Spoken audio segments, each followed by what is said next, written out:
just don't understand where these calculations came from. There's something wrong with the math? I think it's quite straightforward. That's not what I'm asking. We've had no success extracting even a sample of material from the object. No explanation for the gravitational effects. No motion graph to explain its harmonic frequencies. I can't even establish a guess they melting found an artifact. Judith. But you've had me building these prototype colliders for months. And now you want me to pump helium-3 into it based on this equation you've written on a goddamn napkin? I just need you to trust me. I have been trusting you. We keep slamming our heads against a brick wall, getting nothing. And you keep coming up with something new to try. Like, you know what's going to happen. Where are you getting your information, Victor? I'm sorry, Judith. Look, not here, okay? Somewhere off base. I'll tell you everything. They But were clearly I'm not testing lying, space okay? habitat viability in this area. We're going It to seems as if discover they knew something the inevitable important was on the here. horizon. I promise.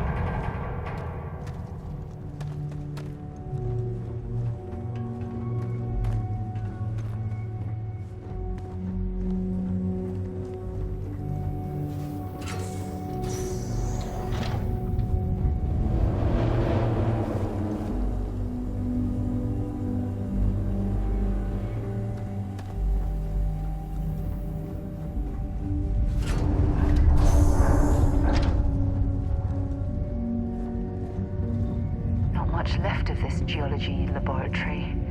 Ironically, the surrounding rock appears to have sealed the fate of this part of the facility.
since I traveled with Vladimir's soul.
My god, that smoke.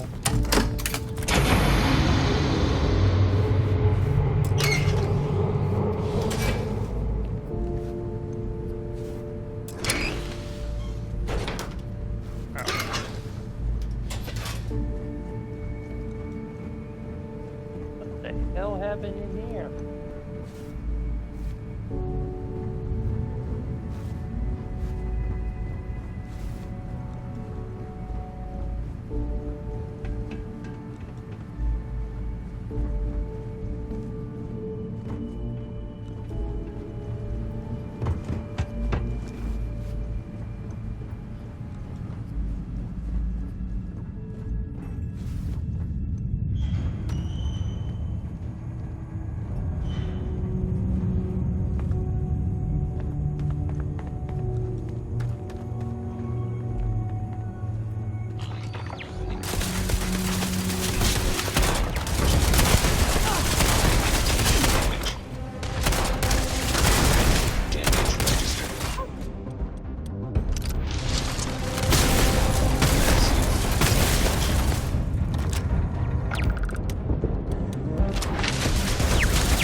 Find anything useful?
Okay.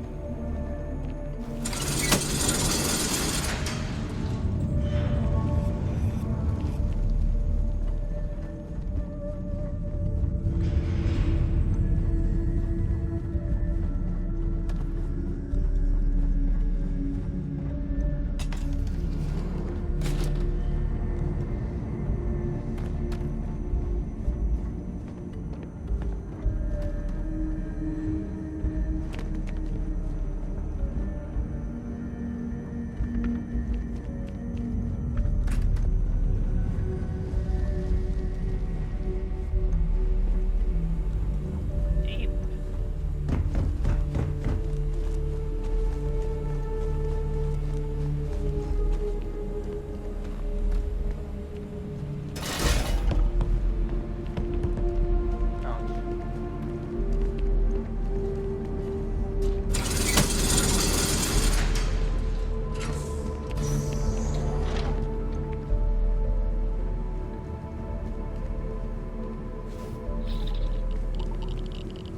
If there's a way to access the deeper sections of this storage area, I'm certain we'll find it.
Nicely done.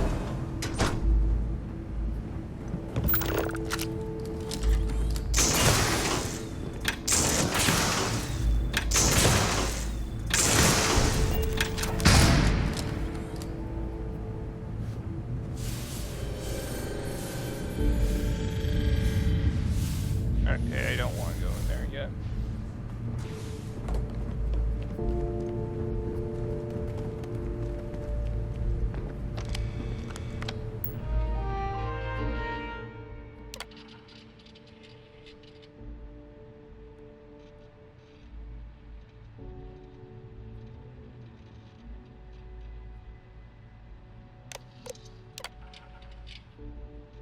Project Log. Dr. Victor Isa. We turned on the prototype today. The gravitational field around it began to fold as we long suspected. Complete reversal of gravitational pull was observed on dozens of loose objects around the lab. I'm setting up a meeting with the directors to propose a larger test. The prototype proves we don't need the original anymore, but further work is going to have to take place in space. Somewhere with abundant helium-3 and with a civilian partner. Someone with access to large-scale manufacturing resources and computational equipment. Engineering gravitational folds pulling the far side of the solar system closer to us. It's all going to be possible. Project Log. Dr. Judith Tatian.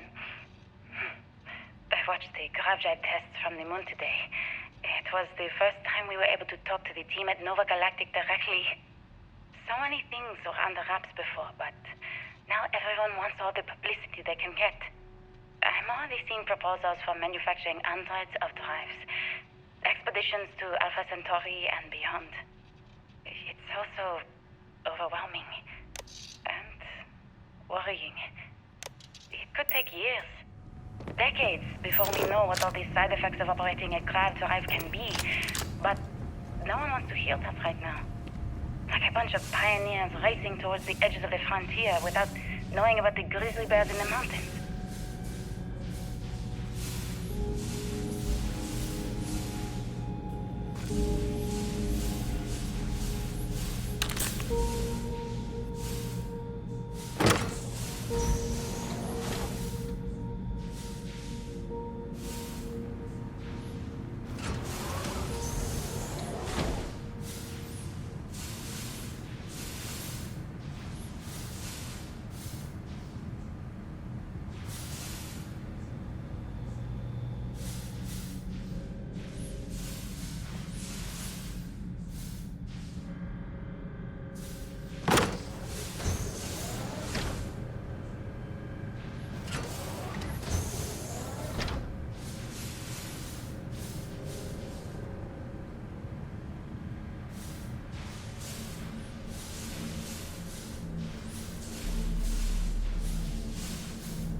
That is everything.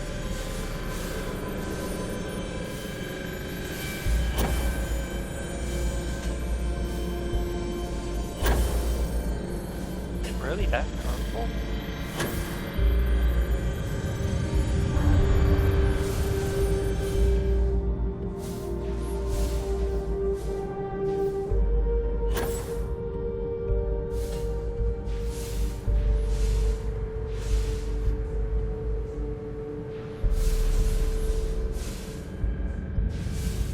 Oh, great.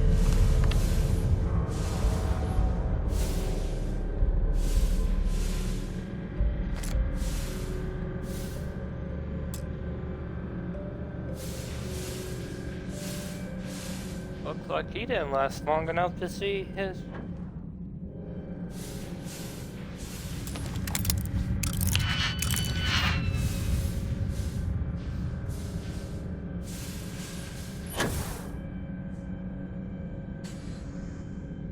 Where the fuck is Judith?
never actually got to visit your labs back when we were working on the grav drive projects. Seems like ancient history now. Only thing we're doing these days is launching weather satellites. Guess this is as good a retirement as any. Now, Project Demeter, you want our help manufacturing scanners to better track these new meteorological patterns we're seeing.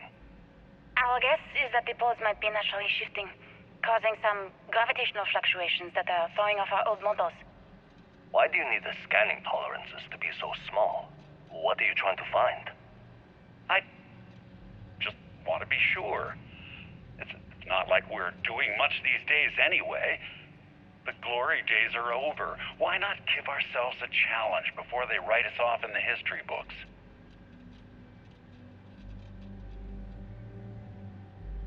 Bumping it. Ooh, right.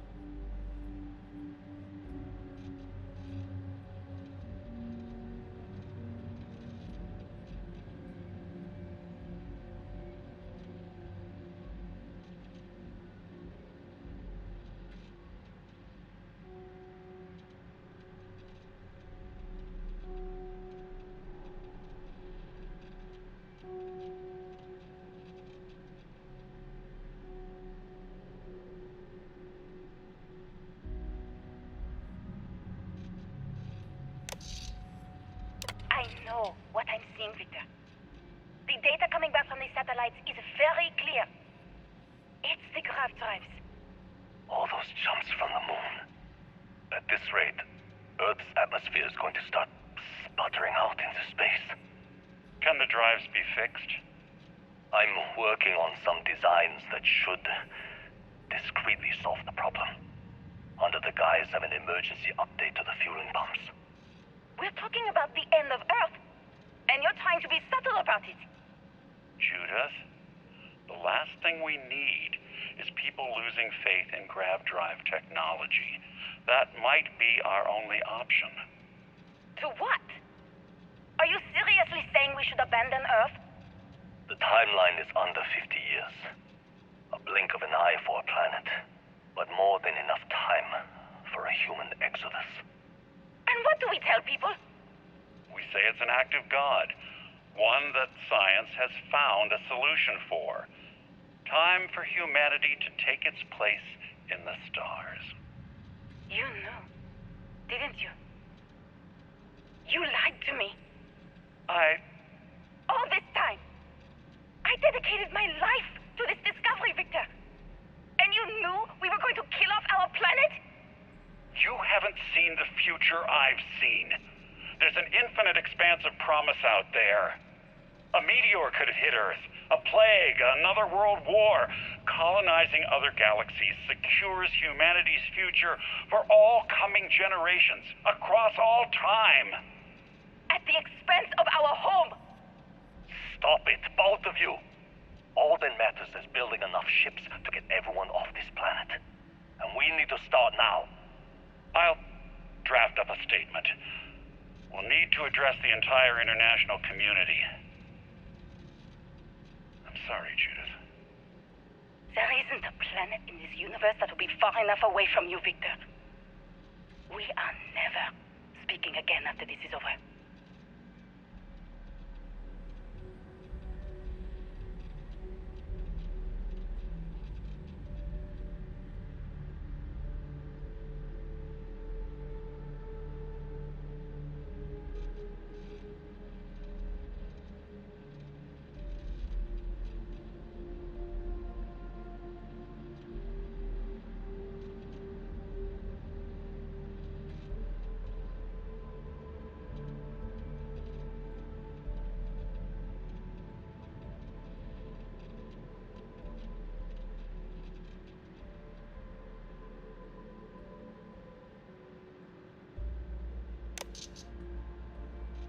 My name is Dr. Victor Isa, and if you're listening to this, then you probably already know the truth. I was young when I first headed the retrieval team of an odd gravitational anomaly on Mars, but I kept what really happened that day hidden from everyone except one other person. Even she didn't believe me at first, But I have no reason to lie to anyone now, so I hope you'll accept this confession, whoever you are. When I touched the anomaly, I experienced 12 days of lost time. I met myself. He told me everything that has since come true. The grav drive equations, the tests on the moon, Earth's atmosphere sputtering away because of what we had done. But he also told me about a city thriving on a planet orbiting a distant star. Human culture, art, music, lifestyles evolving and shining brightly across all of space. What price would I be willing to pay for that future? Maybe you don't believe me. Maybe Judith was right and I'm just a coward who wants to believe his mistakes were justified. But everyone has forgotten about the real origins of the grav drive, this artifact from Mars. I hope you make better use of it than I did.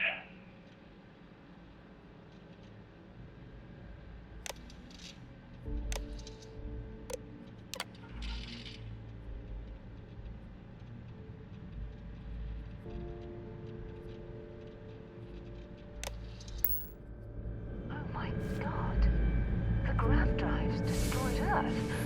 And at the core of the first drive, an artifact.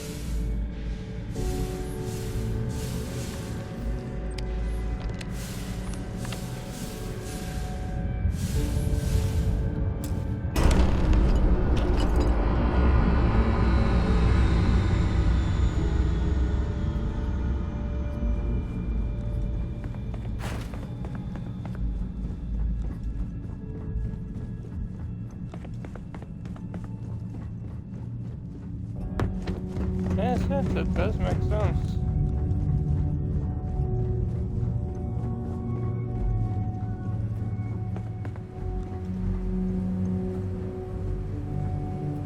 If something's on your mind, you... I miss talking to you already.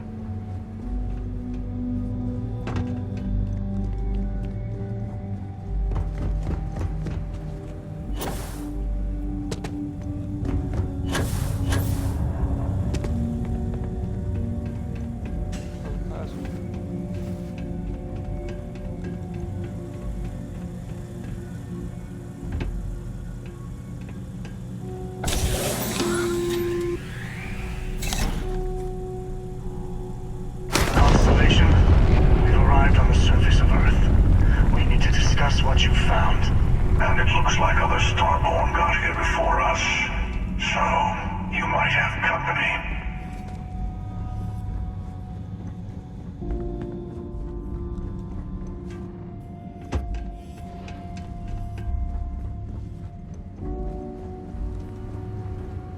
The test continues.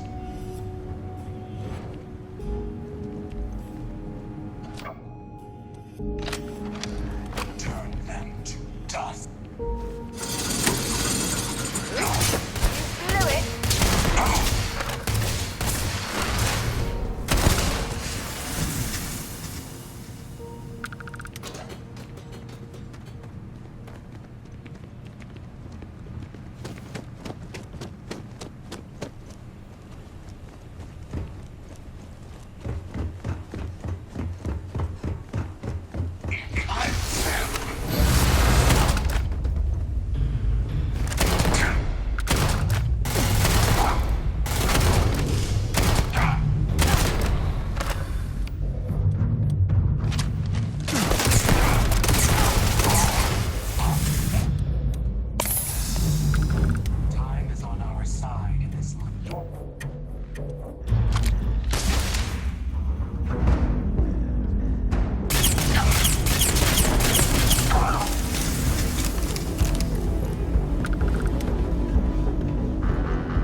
intelligence!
Do you understand now why I asked you to come here?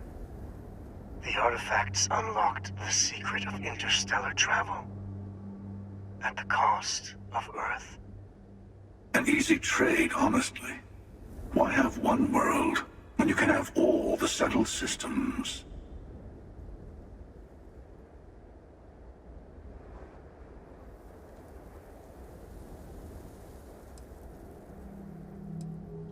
Though I'm normally a devotee of science, I have to admit that in this case, it failed us terribly. And the cost was immeasurable. Assuming we weren't going to lose it anyway. War, disease, famine, all the classics. Don't you see? The power of the artifact forced humanity to the stars. They didn't get to make a choice. How many would have chosen Earth? What gave Victor Isa the right to choose for them? You see the hypocrisy in what the emissary is saying, right? They don't want to rob people of their free will, but then they steal the artifacts for themselves. In the wrong hands, the power of the artifacts can make anyone a tyrant. That is why we watch over them. The only thing you're watching out for is yourself.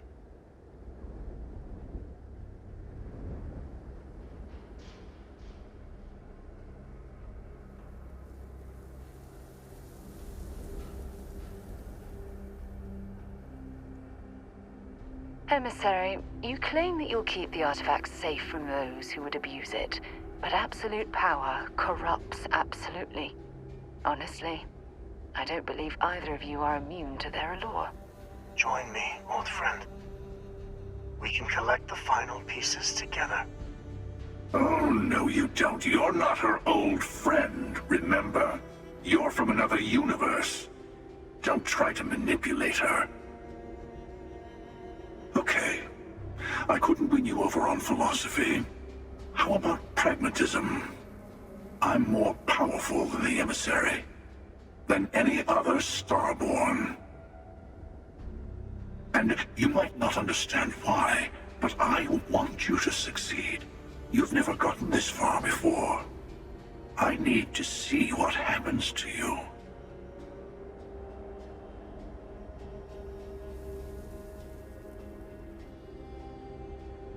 Though I still think this might be a mistake. Siding with the emissary is certainly the lesser of two evils. Thank you. Well, can't say I didn't try. We'll settle this at the usual place. The buried temple.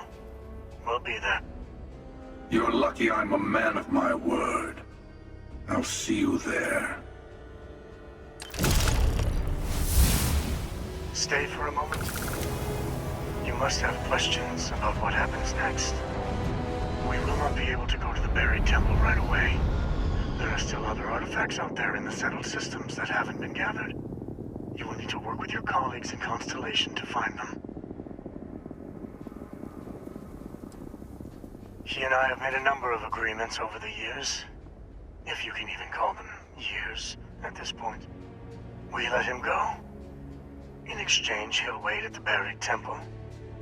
You'll be able to prepare any way you can before then. There's always a final artifact in a specific temple. The Hunter and I agreed that whoever you sided with, the other would wait there. Expect anything and everything. Other Starborn, human mercenaries and defenses, alien creatures under mind control. It's all fair game. I will meet you in orbit above the buried temple. We'll face what's there together. All of the other artifacts need to be gathered before the final one will reveal itself. I will be bringing mine. The Hunter will be bringing his. And you will need to bring the rest.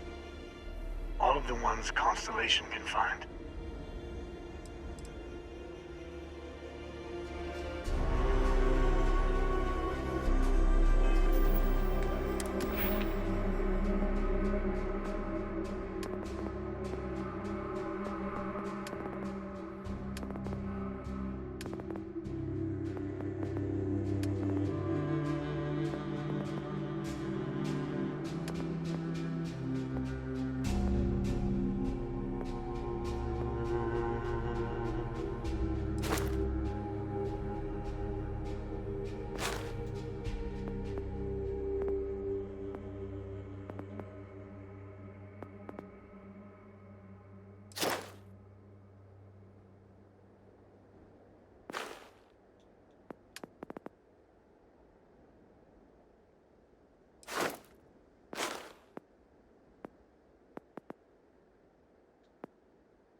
Well, well. Back for more, eh? Maybe if you're lucky, we'll talk again later.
That a lot.